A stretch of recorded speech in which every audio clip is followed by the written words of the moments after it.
Amelia Clark stepped off the bus, gripping the worn leather handle of her suitcase. The salty breeze greeted her like an old friend, carrying with it the distant cry of seagulls and the rhythmic crashing of waves against the rocky shore. She took a deep breath, letting the air settle into her chest as she gazed down the cobbled street of Seabrook, the sleepy coastal town she hadn't visited since childhood. The memories flickered in her mind. Warm afternoons spent curled up with a book, the scent of ink and parchment mingling with the ever-present tang of the ocean. She hadn't expected to return, not really. After leaving for college, she had thrown herself into city life, chasing a career in publishing that had once seemed like the perfect fit. But the long hours, the crowded streets, and the relentless deadlines had begun to wear her down. When the call came about her grandmother's passing, she had felt something shift deep inside her, an emptiness she hadn't been able to name. And when the lawyer had told her the bookshop was now hers, she'd felt something else, uncertainty. She had arrived in Seabrook not knowing if she was staying, only that she needed a change, needed time to think. But as she walked through the familiar streets, past the bakery where her grandmother used to buy her favorite blueberry scones, past the old pier where she and Maggie had dared each other to jump into the freezing water as kids, she felt the quiet tug of home. Her grandmother's house stood at the edge of town just beyond the dunes, a small white cottage with blue shutters and an overgrown garden. It had been years since she'd stepped foot inside, but she could still remember the scent of lavender and old pages that always seemed to linger in the air. The house had been left to her, along with Clark's books, a cozy little bookshop nestled between a cafe and an antique store. Unlocking the front door, she stepped inside, her gaze sweeping over the familiar surroundings. The wooden floors creaked beneath her feet, and dust floated in the golden light streaming through the lace curtains. Everything was just as her grandmother had left it, the quilt folded neatly at the foot of the bed, the collection of well-worn cookbooks stacked by the kitchen window, the ceramic teacups still sitting in their usual place. She set her suitcase down and sighed. What now? That evening, unable to sleep, she wandered through the house, stopping at the bookshelf where her grandmother used to keep her favorite novels. As she trailed her fingers along the spines, her gaze fell on a small, leather-bound journal tucked neatly between two larger books. Curious, she pulled it free and flipped through the pages, surprised to find faded letters folded inside. The handwriting was unmistakably her grandmother's, though the letters were addressed to someone simply signed as E, a mystery, one she hadn't expected. The next morning she stepped inside Clark's books for the first time in years, the scent of ink and parchment wrapped around her like an old friend. The store was just as she remembered, shelves packed to the ceiling, a small reading nook by the window, and the old wooden counter where her grandmother had spent countless hours. As she moved through the aisles, the doorbell jingled behind her. A man with a tool belt slung over his shoulder stepped inside, pausing when he saw her. "You must be Amelia," he said, offering a lopsided grin. "I'm Ben Carter. I do odd jobs around town. Your grandmother used to call me whenever something needed fixing." He looked familiar, though Amelia couldn't place him. "Ben Carter." She frowned slightly. "Have we met before?" He shook his head. "Nope. Moved here about 4 years ago. Small town, though. People tend to know each other fast." Amelia nodded, filing that information away. "Well, I suppose you'll be seeing more of me then." He tilted his head slightly, studying her. "Thinking of staying?" She hesitated, then gave a small smile. "I haven't decided yet." Ben nodded like he understood. "Well, if you need anything, leaky pipes, broken shelves, the usual, I'm around." As he left, Amelia turned back to the bookshop, her gaze drifting toward the journal she had tucked behind the counter. Maybe staying wasn't such a bad idea, at least not for now. Morning sunlight streamed through the front windows of Clark's books, casting golden rays over the wooden shelves and stacks of novels that seemed to breathe with quiet stories waiting to be rediscovered. Amelia had spent the early hours dusting, rearranging, and trying to make sense of the inventory list her grandmother had left behind. The bookshop felt both familiar and foreign, as if she were stepping into a past she had only half remembered. The bell above the door chimed, and Amelia turned just in time to see a woman with auburn curls push inside, her expression lighting up the moment she spotted Amelia.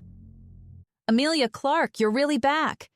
The woman rushed forward, wrapping her in a tight hug before Amelia had time to react. "Maggie?" Amelia pulled back, laughing in surprise. "I was hoping I'd see you." Maggie Dawson had been her closest friend as a child, the girl who had dared her to climb trees and sneak extra cookies from the bakery. Amelia had lost touch with her after moving to the city, though she had heard through the occasional update from her grandmother that Maggie had stayed in Seabrook and now had a family of her own.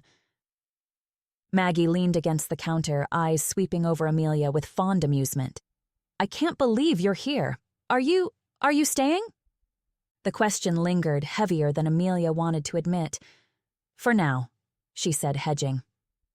"I don't know what's next, but the bookshop needs me at the moment." Maggie gave her a knowing smile. Seabrook has a way of keeping people when they think they're only passing through.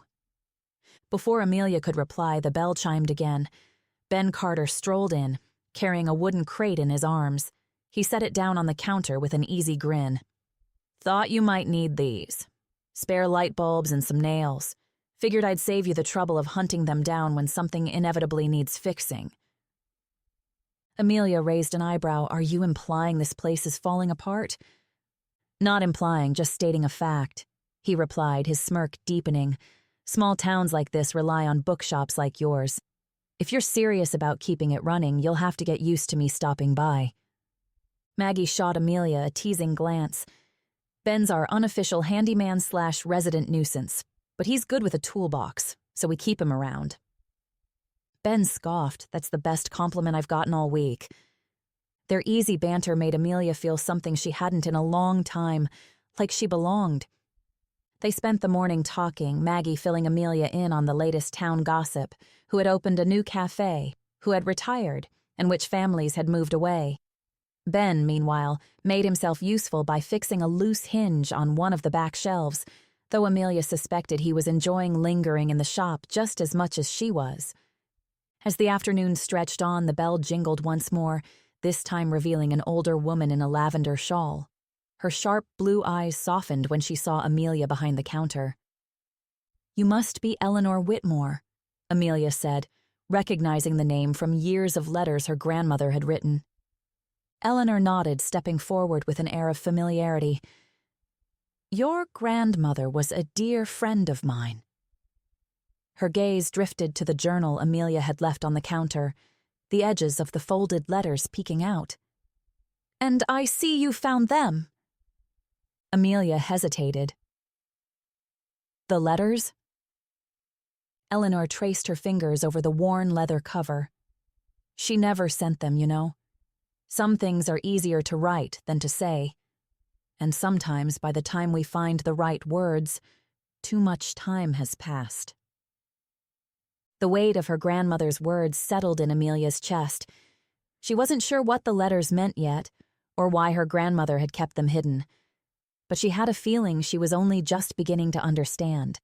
As the afternoon sunlight shifted, casting long shadows across the bookshop, Amelia realized something else. She wasn't just running the store. She was uncovering a story. One that belonged to her grandmother, but maybe, in some way, to her as well. The morning sunlight streamed through the lace curtains of Amelia's grandmother's house, casting soft patterns on the wooden floor. The air smelled faintly of lavender, just as she remembered. She had always loved this house, its walls lined with decades of history, each creaky floorboard a whispered memory of the past.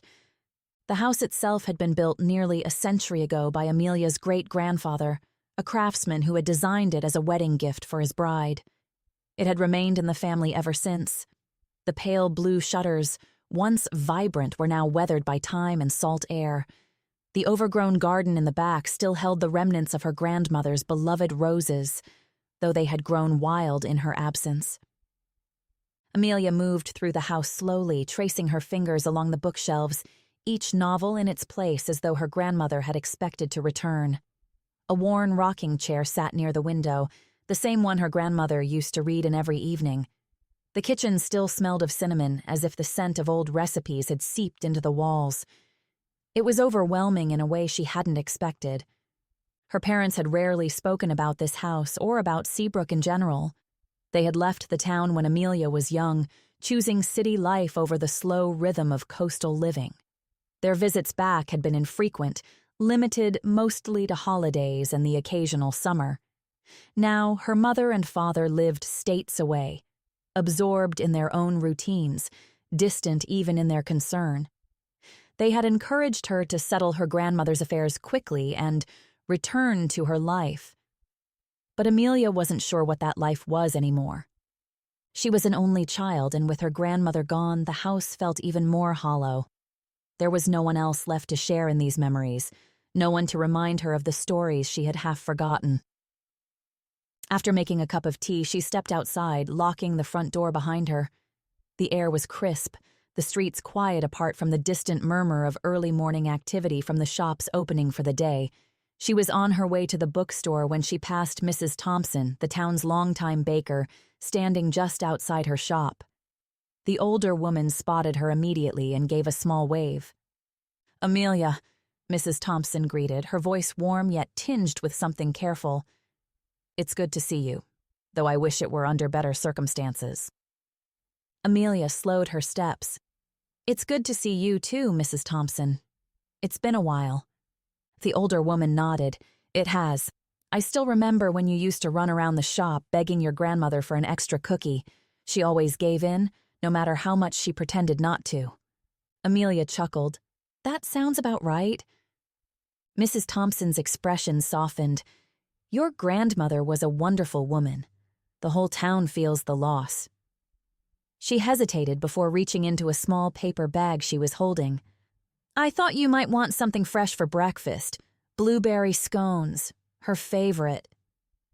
Amelia took the bag, touched by the gesture. "Thank you, that means a lot." Mrs. Thompson hesitated for a moment before glancing toward the bookshop down the street. "Have you decided what you'll do with the store?" Amelia followed her gaze, exhaling slowly. I'm not sure yet." Mrs. Thompson gave a knowing nod. "Take your time, the answers come when they're ready." As Amelia continued toward the bookshop, the scent of the scones in her hands and the quiet familiarity of the town settled around her. The morning felt slower here, more intentional. And for the first time in a long time, she wasn't in a rush to figure things out. The days in Seabrook had begun to blend together, a slow and familiar rhythm taking shape.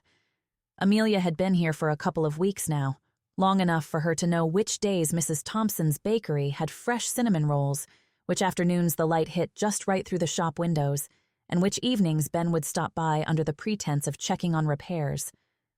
Her relationship with Ben had shifted subtly. He was around more often, sometimes helping her restock shelves, sometimes just lingering as she worked, drinking coffee at the counter while they talked.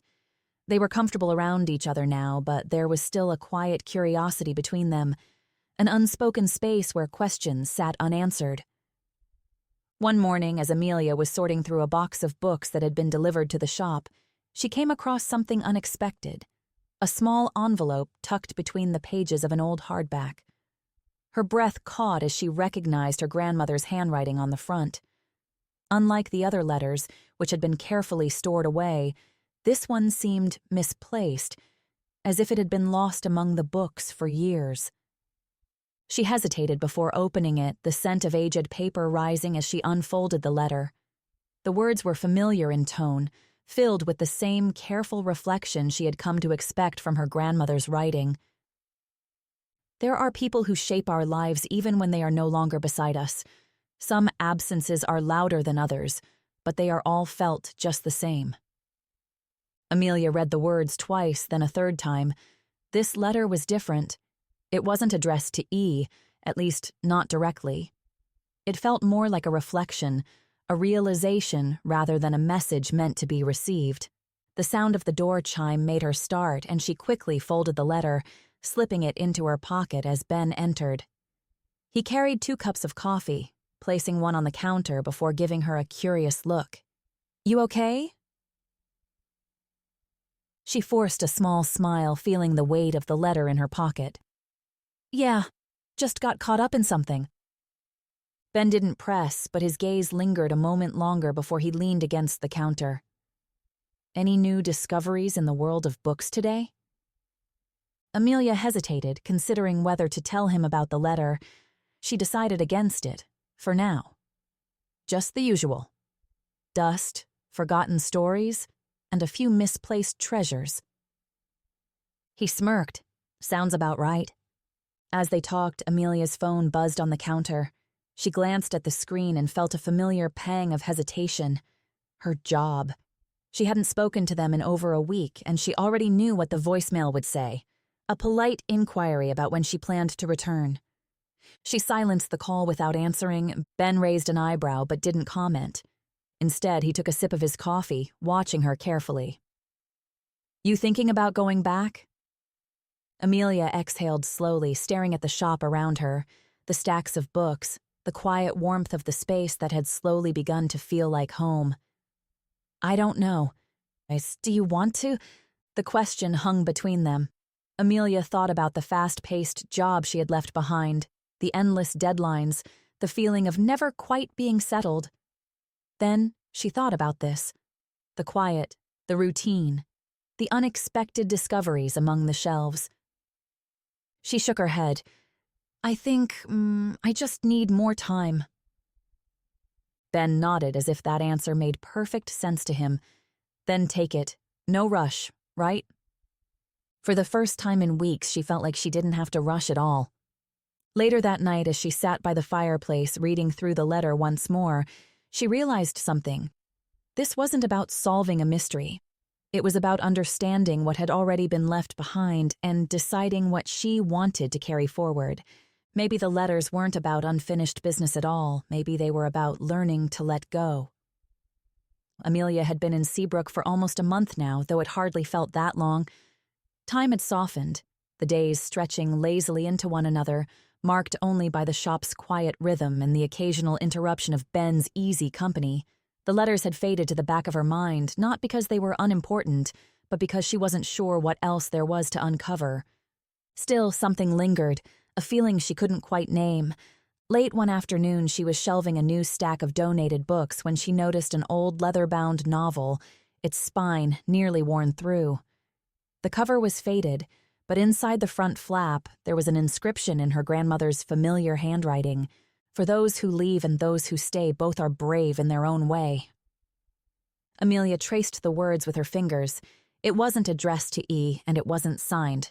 Just a quiet, unfinished thought, left behind like a whisper. She set the book aside, unable to shake the feeling that her grandmother had meant for her to find it. Not as a message, not as a mystery, but as a choice. The shop bell chimed, breaking her thoughts. She looked up to see Eleanor Whitmore stepping inside, moving with the same quiet grace as before. "I hope I'm not interrupting," Eleanor said, her eyes scanning the shelves as though searching for something forgotten. Amelia smiled faintly. "Not at all, you're always welcome." Eleanor's gaze settled on the book Amelia had just set down. "That was one of your grandmother's favorites." Amelia hesitated, then slid the book toward her. She wrote something inside. "I think she meant for someone to see it." Eleanor read the inscription, her expression unreadable. Then she looked up, her voice softer. Carolyn was always thoughtful in ways most people didn't notice. She didn't write letters to chase the past. She wrote them to make peace with it. A weight Amelia hadn't realized she was carrying lifted slightly. So, the letters weren't about regret? Eleanor shook her head. I think she kept them because she had already said what she needed to say. She didn't need to send them. She just needed to let them exist. Amelia exhaled, letting the words settle. Maybe she had been looking at it the wrong way all along. Before Eleanor left, she turned back and added, "Your grandmother would have loved seeing you here." That evening, as Amelia closed up the shop, she found Ben waiting outside, leaning casually against the brick wall, hands in his pockets. He nodded toward the lights inside. "Looks good in there. Feels like yours now." Amelia crossed her arms, watching him. "You say that like you knew it was going to happen." Ben shrugged. "I had a feeling. They stood in easy silence for a moment before he spoke again. "You ever think about why people stay?" Amelia tilted her head. "What do you mean?" "Some people stay in one place because it's all they've ever known. Others—" He trailed off, his gaze shifting toward the ocean beyond the street. "Others leave and come back, realizing what they were looking for was here all along." She studied him. "Which one were you?" Ben hesitated, then smiled. "Still figuring that out, but I think you already know which one you are." Amelia glanced back at the shop, at the light still glowing through the window, at the book with her grandmother's quiet message sitting on the counter. Maybe she did know, and for the first time the choice felt entirely hers to make. A week had passed since Amelia found the book with her grandmother's message, and the decision she had been avoiding no longer felt like something looming over her. It had settled inside her, quiet but certain. She was staying not because of the letters, not because of obligation, but because it felt right. That morning she stood in the shop before opening, gazing at the shelves with new eyes. The store wasn't just her grandmother's anymore. It was becoming hers. She had started making small changes, moving a display table near the window, adding a cozy reading nook in the back. The familiar scent of books mixed with the fresh aroma of the flowers Maggie had dropped off, and for the first time, the space truly felt like home. She sat behind the counter, absently turning the pages of her grandmother's journal. The letters had led her here, had made her question things, but in the end, they weren't what made her stay. They had been a window into her grandmother's reflections, proof that sometimes closure wasn't about finding answers, but about making peace with what we already know. A light knock on the door pulled her from her thoughts. She looked up to find Ben standing outside, 2 cups of coffee in hand. He grinned, nudging the door open with his shoulder. "Figured you could use this." Amelia smirked as she took the cup. "You always seem to show up when I need coffee." "It's a skill," he said, leaning against the counter, watching her. "So, is it official?" She met his gaze, took a sip of coffee, and nodded. "Yeah, I'm staying." Ben exhaled like he had been holding the question himself. "Good. Would have been a shame to let all those books collect dust." Amelia chuckled. "You're just relieved you don't have to fix anything else before I leave." He smirked. "You'd be surprised. This place always finds something new to break." The shop fell into a comfortable silence, the way it often did between them. But there was something different today. Something softer in the way he looked at her, in the way she didn't rush to fill the quiet. After a moment, Ben reached across the counter, brushing a stray curl from her face. It was brief, almost instinctual, but the warmth of it lingered. "I should get back to work," he murmured, though he made no move to leave. Amelia swallowed, something unspoken settling between them. "Yeah, me too." But neither of them moved for a long moment. That afternoon, Amelia sat at her grandmother's old desk in the back office, a fresh sheet of paper in front of her. She had spent so much time reading her grandmother's letters, trying to understand them, but she had never considered writing one herself. She picked up a pen, hesitating only a second before she began. "Some decisions feel like they make themselves, others take time. I think I was waiting for something to tell me to stay, but maybe it was always just about letting myself want to." She paused, smiling to herself before continuing. "There is no perfect choice, only the one that fits best, and I think I found mine." She didn't sign it. She didn't need to. The letter wasn't for anyone else. It was for her. As she folded the page and tucked it into the back of the journal, her phone buzzed on the desk. She glanced at the screen, her old job. The same message she had been ignoring for days. This time she answered. It was a short conversation. Her boss was polite but distant. There was no attempt to convince her to return, no words of disappointment. Just a clean goodbye. When she hung up, she felt lighter. This was the right choice. That evening, Maggie stopped by with a stack of flyers. "I had an idea," she said, setting them on the counter. A community book night. Readings, coffee, maybe even a little live music. What do you think? Amelia looked over the flyers and smiled. I think it sounds perfect. Good, Maggie said, nudging her playfully, because I already told everyone it's happening. Amelia laughed, shaking her head. Guess I better start planning then. Maggie winked. Welcome to small-town life. Later that night, Amelia stood in the doorway of the shop, watching as the last bit of light faded beyond the ocean. The bookshop, the town, this life. It was hers now, not because it had been left to her, but because she had chosen it. Behind her, the shop was filled with new possibilities. Ahead, the future stretched out, uncertain but full of promise. And for the first time, that was more than enough.